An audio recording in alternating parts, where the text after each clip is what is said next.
Damai sejahtera Allah yang melampaui segala akal, itulah yang memelihara hati dan pikiranmu dalam Kristus Yesus Tuhan kita. Amin. Bapak, Ibu, dan saudara-saudari yang terkasih dalam Kristus Yesus, firman Tuhan bagi kita pada ibadah minggu hari ini tertulis dalam kitab Yesaya pasal 58 ayat 9b sampai ayat 14. Demikian. Apabila engkau tidak lagi mengenakan kuk kepada sesamamu, dan tidak lagi menunjuk-nunjuk orang dengan jari dan memfitnah, apabila engkau menyerahkan kepada orang lapar apa yang kau inginkan sendiri, dan memuaskan hati orang yang tertindas, maka terangmu akan terbit dalam gelap, dan kegelapanmu akan seperti rembang tengah hari. Tuhan akan menuntun engkau senantiasa, dan akan memuaskan hatimu di tanah yang kering, dan akan membaharui kekuatanmu. Engkau akan seperti taman yang diairi dengan baik, dan seperti mata air yang tidak pernah mengecewakan. Engkau akan membangun reruntuhan yang sudah berabad-abad, dan akan memperbaiki dasar yang diletakkan oleh banyak keturunan. Engkau akan disebutkan yang memperbaiki tembok yang tembus, yang membetulkan jalan supaya tempat itu dapat dihuni. Apabila engkau tidak menginjak-injak hukum Sabat dan tidak melakukan urusanmu pada hari kudusku, apabila engkau menyebutkan hari Sabat hari kenikmatan dan hari kudus Tuhan hari yang mulia, apabila engkau menghormatinya dengan tidak menjalankan segala acaramu dan dengan tidak mengurus urusanmu atau berkata omong kosong, maka engkau akan bersenang-senang karena Tuhan. Dan aku akan membuat engkau melintasi puncak bukit-bukit di bumi dengan kendaraan kemenangan. Aku akan memberi makan engkau dari milik pusaka Yakub, bapa leluhurmu, sebab mulut Tuhanlah yang mengatakannya. Demikian firman Tuhan. Bapak, Ibu, dan saudara-saudari yang dikasihi oleh Tuhan Yesus Kristus, ibadah yang sejati yang berkenan kepada Tuhan adalah ibadah yang tidak terkurung oleh tembok gereja, melainkan hadir di semua kehidupan. Itu adalah ibadah yang sejati. Tidak hanya benar dari mimbar gereja, melainkan benar dalam hidup keseharian. Tidak hanya persembahan, melainkan belas kasih kepada sesama yang membutuhkan. Tidak hanya doa, tetapi fakta hidup baik yang tak terbantah, dan seterusnya. Itulah yang dimaksud dengan ibadah yang sejati. Karena kalau ada ibadah yang berkenan kepada Tuhan, berarti ada ibadah yang tidak dikenan oleh Tuhan. Jika ibadah itu tidak sesuai dengan kehendak Tuhan, atau hanya sebatas rutinitas dan formalitas belaka, tanpa hadir di semua aspek kehidupan. Kalau tidak seperti itu hanyalah ibadah yang rutinitas dan formalitas belaka. Demikian dalam firman ini yang kita dengarkan, dijelaskan tentang bagaimana ibadah yang sejati, yang berkenan kepada Tuhan, dan ibadah yang palsu, yang tidak dikenan oleh Tuhan. Jika kita baca pasal 58 ini secara keseluruhan, dengan sangat jelas bagaimana kehidupan Israel saat itu, setelah kembali dari pembuangan, hidup mereka berangsur-angsur lebih baik. Secara ekonomi mereka, secara makmur gitu, secara ekonomi. Secara politik stabil, tapi hanya sebagian. Hanya pemerintah dan orang-orang kaya, pemilik-pemilik tanah yang sangat makmur dan sejahtera.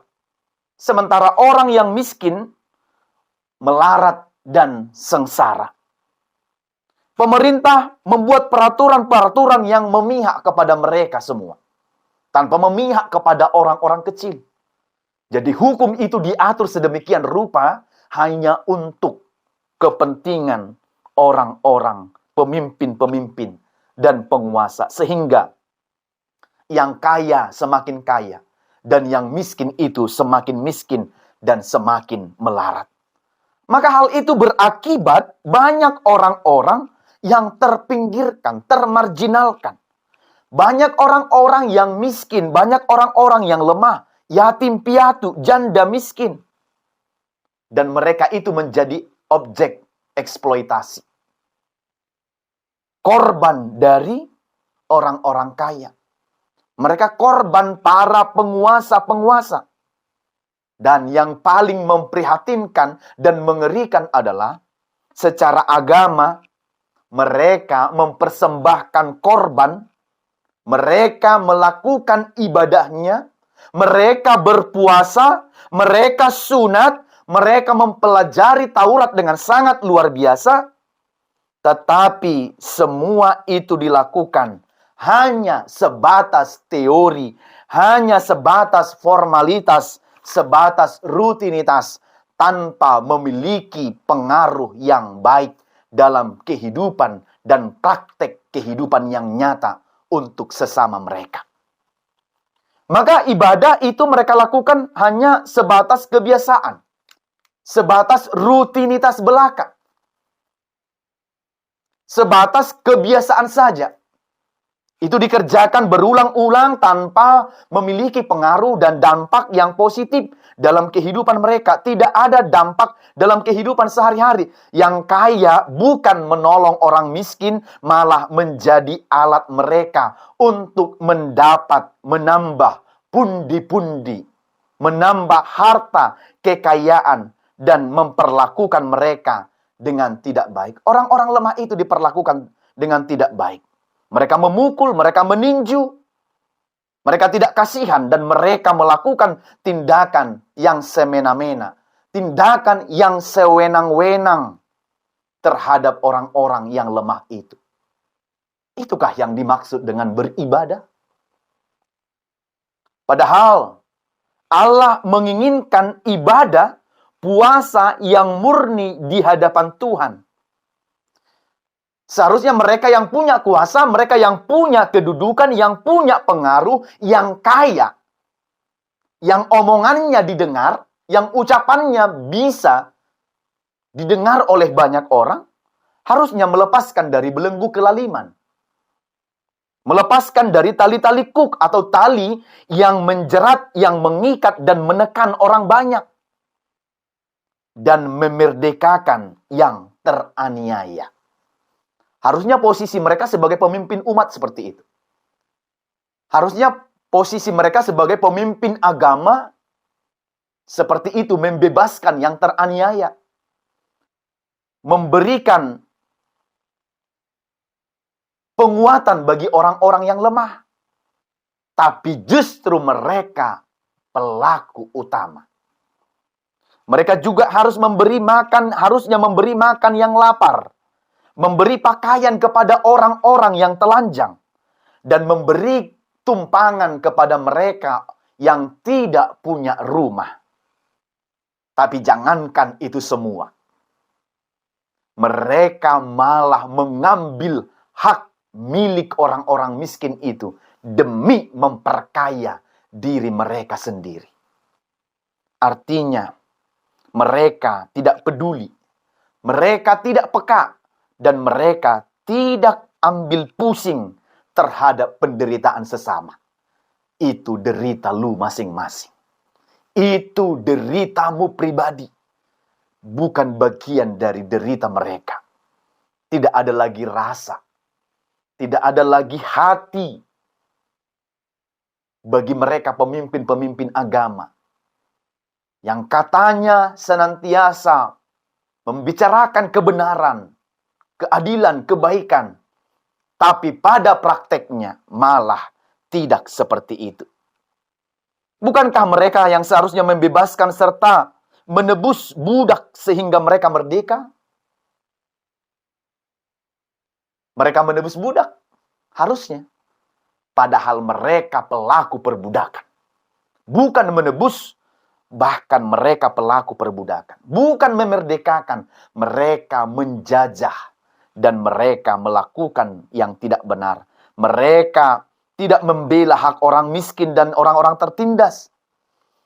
dari orang-orang yang serakah. Bukan seperti itu. Mereka beribadah, mereka berpuasa, mereka memuji-muji nama Tuhan. Bukankah ketika mereka beribadah dan melakukan puasa mereka, bukankah puasa itu adalah menahan diri dari hawa nafsu duniawi?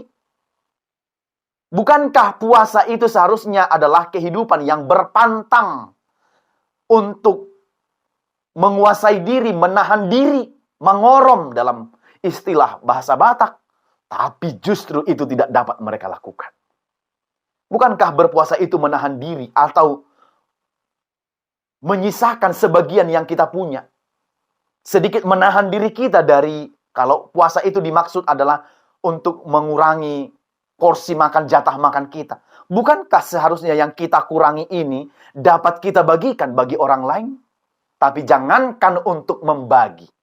Para penguasa, pemimpin agama mereka pada waktu itu adalah malah mengambil hak-hak bagian-bagian orang miskin. Benar-benar bukan lagi pemimpin umat, bukan lagi pemimpin jemaat yang baik, tapi justru malah memelaratkan.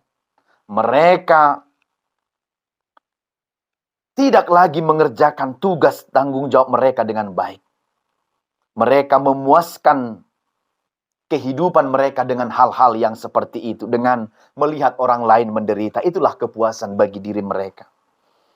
Jika terus-menerus rakus dan serakah terhadap orang yang seperti itu, terhadap orang-orang lemah, maka orang-orang yang lemah itu tentu akan semakin jatuh dalam kemelaratan mereka. Itu jugalah yang menjadi tugas penguasa zaman sekarang terhadap rakyatnya. Namun sebagian lebih asik mengambil bagian mereka masing-masing demi kepentingan mereka, menambah pundi-pundi mereka, bukan malah mengusahakan kesejahteraan orang lain, bukan malah mengusahakan kesejahteraan orang banyak. Bahkan itu sebabnya banyak orang-orang yang korupsi, koruptor makin banyak, bukan malah mensejahterakan orang lain. Padahal dia sudah sejahtera diberikan oleh negara ini.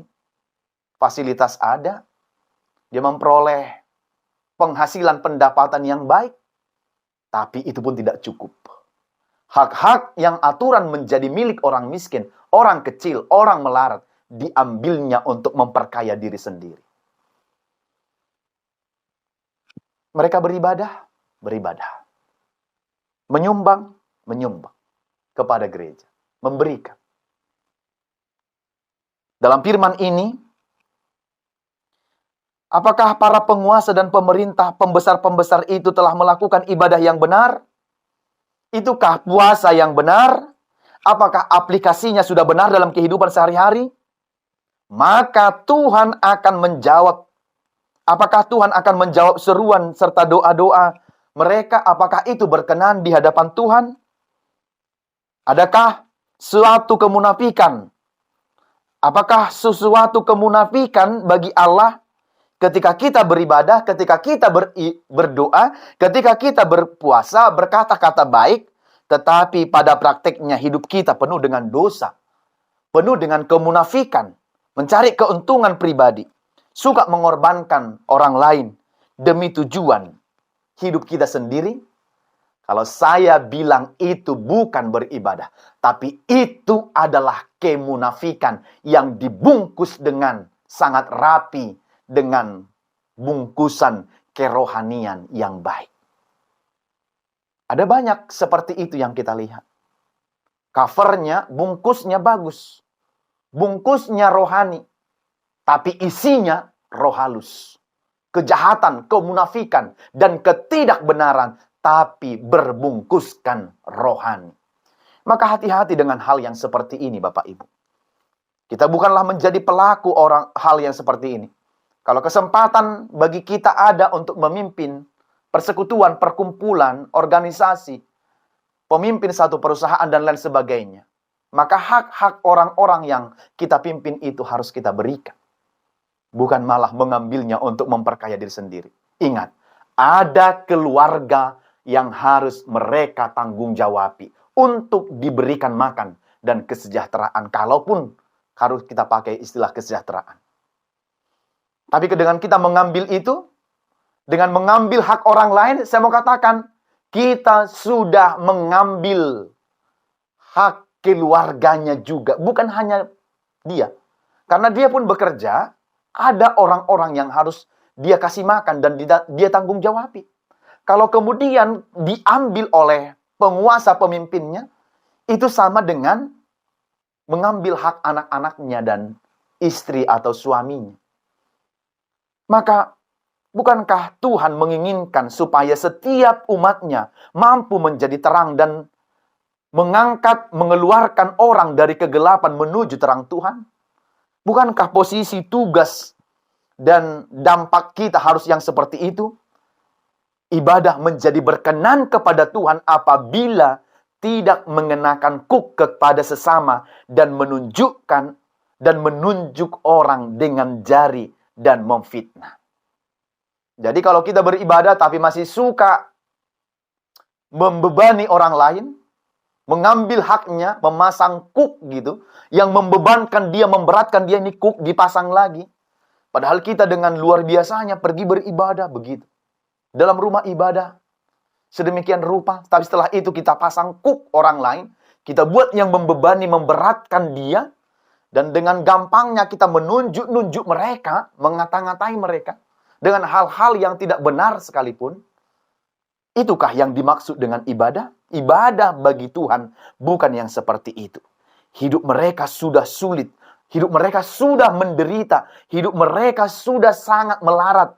Kita tambah lagi dengan fitnah. Kita tambah lagi dengan menunjuk-nunjuk mereka. Bukankah itu semakin mengerikan kehidupan bagi mereka?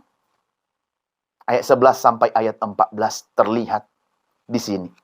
Tuhan akan menuntun engkau senantiasa.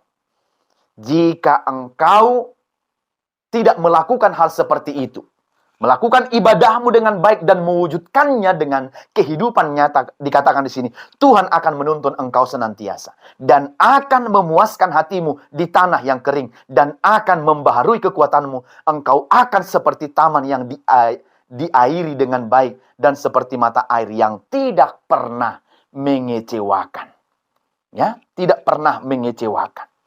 Maka lihatlah betapa orang-orang yang melakukan ibadahnya dengan baik, rasa syukurnya dengan baik, akan dituntun oleh Tuhan. Akan dipuaskan hatinya, memuaskan hatinya di tanah yang kering. Jadi ada sukacita walaupun dalam pergumulan, walaupun dalam kesusahan, dan walaupun dalam tantangan. Kekuatan akan diperbaharui oleh Tuhan. Maka kehidupan orang-orang yang taat pada Tuhan itu berlaku adil kepada semua orang. Ibadahnya dikerjakan dengan baik, sekaligus berdampak positif dalam kehidupan nyata. Maka Tuhan akan menuntunnya, memuaskan hatinya di tanah yang kering. Sekalipun sekering apapun tanah itu, kering kerontang sekalipun, Tuhan akan memuaskan hatinya. Seperti seolah-olah tidak ada kehidupan di sana, kering, tidak ada air di sana, Tuhan akan memuaskan hatinya. Sampai sebegitu janji Tuhan kepada orang-orang yang setia dalam ibadah dan mewujudkannya dalam kehidupan nyata. Bapak, Ibu, Saudara yang dikasihi Tuhan Yesus Kristus. Dikatakan pula seperti taman yang diairi dengan baik dan seperti mata air yang tidak pernah mengecewakan. Mata air yang tidak pernah mengecewakan. Mata air itu selalu mengeluarkan air yang bersih. Air yang bersih yang mampu langsung diminum oleh orang lain.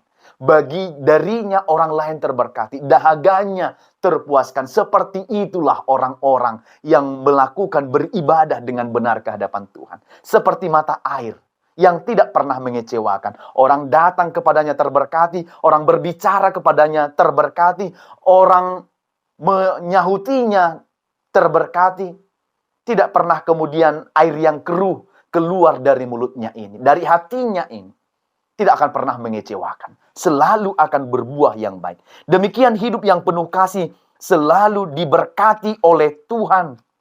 Ya, selalu diberkati oleh Tuhan. Seperti air yang mengalir tadi. Memberikan kehidupan bagi orang lain. Memberikan kehidupan. Bukankah ini yang menjadi berkat bagi kita? Kalau kita memberi kehidupan bagi orang lain, berkat bagi orang lain. Inilah pesan Tuhan kepada orang-orang pemimpin-pemimpin Israel. Maka mereka dikenan untuk ayat yang ke-12. Kalau mereka melakukan itu, Tuhan akan mengenankan mereka untuk melakukan ayat 12. Engkau akan membangun reruntuhan yang sudah berabad-abad dan akan memperbaiki dasar yang diletakkan oleh banyak keturunan. Engkau akan disebut yang memperbaiki tembok yang tebus, yang membetulkan jalan supaya tempat itu dapat dihuni. Luar biasa. Kalau engkau mengerjakan itu dengan baik, engkau akan membangun reruntuhan yang sudah berabad-abad. Tuhan menjanjikan sesuatu hal. Apa yang dipegang oleh tanganmu akan terberkati. Akan jadi dan akan boleh dinikmati oleh banyak orang. Itu janji Tuhan. Kita akan diperkenankan membangun. Bukankah kehidupan yang baik ini adalah jika kehidupan kita ini dipakai oleh Tuhan untuk membangun seluas-luasnya kehidupan bagi orang lain? Untuk membangun seluas-luasnya kebaikan bagi orang lain? Kalau Tuhan tidak memakai lagi kita untuk membangun, untuk apakah lagi kita ini? Dipakai untuk membangun sesuatu di sana, dipakai untuk membangun kehidupan yang lebih baik, persekutuan yang lebih baik, sukacita yang lebih baik. Kalau kehadiran kita bukan untuk membangun lagi, hati-hati Bapak Ibu. Ini adalah hal yang luar biasa. Membangun kembali Yerusalem yang telah dilululantahkan oleh Nebukadnezar zaman itu. Mereka akan memulihkan kembali Yerusalem. Sebab reruntuhan itu ada dampaknya. Bagi orang lain juga pasti ada. Orang akan menikmati itu. Kembali ke Yerusalem, beribadah kepada Tuhan. Maka Yesaya juga memberi peringatan supaya mereka menguduskan hari Sabat. Hari Tuhan. Betapa hubungannya sangat baik dan kudusnya hari Sabat itu bagi Tuhan. Mereka lakukan untuk kehendak Tuhan, bukan untuk kepentingan mereka lagi. Jadi sekali lagi, hari yang dikuduskan itu memang untuk Tuhan, bukan untuk pribadi kita lagi. Tuhan memberikan 6 hari bagi kita. Maka hari yang dikuduskan itu yang memang bagi Tuhan. Bukan lagi kita korupsi untuk diri kita sendiri. Bagaimana kita memakai ini dengan baik? Di zaman ini masih banyak orang yang sangat sulit memanajemen waktunya. Katanya, kalau tidak memakai waktu yang 1,5 jam, 2 jam beribadah itu, tampaknya dalam pikiran dia akan rugi. Cobalah juga untuk menguji dulu Bapak Ibu. Kalau semakin rugi atau semakin terberkatikah engkau dengan waktu itu, lihat. Jangan lagi egois memakai waktu itu adalah waktu untuk Tuhan. Bukan lagi waktu untuk diri sendiri. Nah, hari Sabat itu sebagai hari yang dikuduskan oleh Tuhan. Haruslah juga dikuduskan oleh kita. Hidup dalam kekudusan dan kesucian. Jika mereka menjalankan itu, Tuhan akan memberkati mereka dan menjadi berkat bagi sesamamu. Ya, menjadi berkat bagi sesamamu. Menjadi berkat bagi orang lain. Kemuliaan bagi orang, bagi nama Tuhan. Ya, hari kenikmatan. Lalu kita lihat ayat ke-14. Maka engkau akan bersenang-senang karena Tuhan. Dan akan membuat engkau melintasi puncak bukit-bukit di bumi dengan kendaraan kemenangan. Aku akan memberi makan engkau dari milik pusaka Yakub, bapa leluhurmu. Yang terakhir, sebab mulut Tuhanlah yang mengatakannya. Bapak Ibu, tidak ada keraguan. Sama sekali firman ini ditutup dengan satu keyakinan teguh mengatakan, sebab mulut Tuhanlah yang mengatakannya. Tidak ada keraguan bagi kita untuk meragukan apa yang dikatakan oleh Tuhan. Kalau mulut Tuhan sudah mengatakannya, engkau terberkati. Engkau akan dilindungi dalam perjalananmu, engkau akan dilindungi. Engkau akan dipakai untuk membangun, maka Tuhan akan memakai engkau untuk membangun seluas-luasnya kehidupan bagi orang banyak. Kalau mulut Tuhan yang berkata, engkau akan menjadi sesuatu, itu akan terjadi. Kalau sudah mulut Tuhan, tidak ada lagi keraguan bagi kita untuk meragukan apa kata Tuhan. Maka lakukanlah apa yang disampaikan oleh Tuhan dalam kehidupanmu. Apa yang mau ditekankan firman ini? Saya catat paling sedikit 3 hal. Yang pertama, ibadah yang sejati adalah ketika apa yang kita ketahui tentang kehendak Allah dapat kita terapkan dalam kehidupan sehari-hari kita. Ibadah, doa, persembahan, pujian, nyanyian kita tanpa aplikasi kasih kepada sesama tidak ada gunanya bagi Allah. Jangan rajin beribadah, sekaligus rajin juga beribadah. Tidak. Ibadah tidak boleh terkurung hanya pada tembok, tapi harus menembus semua sisi kehidupan kita. Yang kedua, wujud kasih kepada Allah adalah mengasihi sesama. Maka kasihilah sesama, sebab Tuhan juga mengasihi kita, melepaskan kita dari kuk perhambaan, dari kuk dosa, kelemahan, kekelaman dengan anugerah kasih setianya.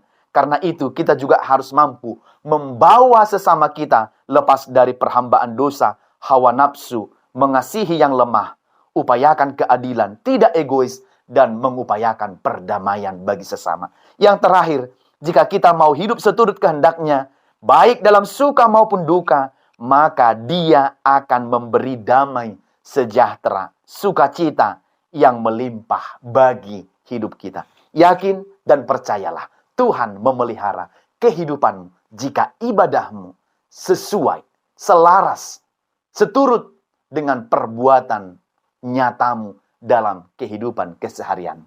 Amin, kita berdoa. Bapa di sorga, terima kasih untuk firman-Mu yang kami dengarkan pada saat hari ini, mengajarkan kami supaya kiranya selaras, sejalan antara ibadah kami dengan perbuatan, aksi nyata dalam kehidupan keseharian. Itulah ibadah yang sejati, yang tidak terkurung hanya pada tembok gereja, hanya sebatas rutinitas dan formalitas, tapi melakukannya, mengaplikasikan dalam kehidupan nyata setiap hari kami. Berkati semua jemaat Tuhan, lindungi mereka dalam kehidupan mereka. Dalam ibadah mereka, sekaligus juga mereka akan menghidupi di tengah-tengah kehidupan keseharian mereka. Dalam pekerjaan, keluarga, dan dimanapun mereka berada. Terpuji namamu, dalam Kristus Yesus kami berdoa. Amin.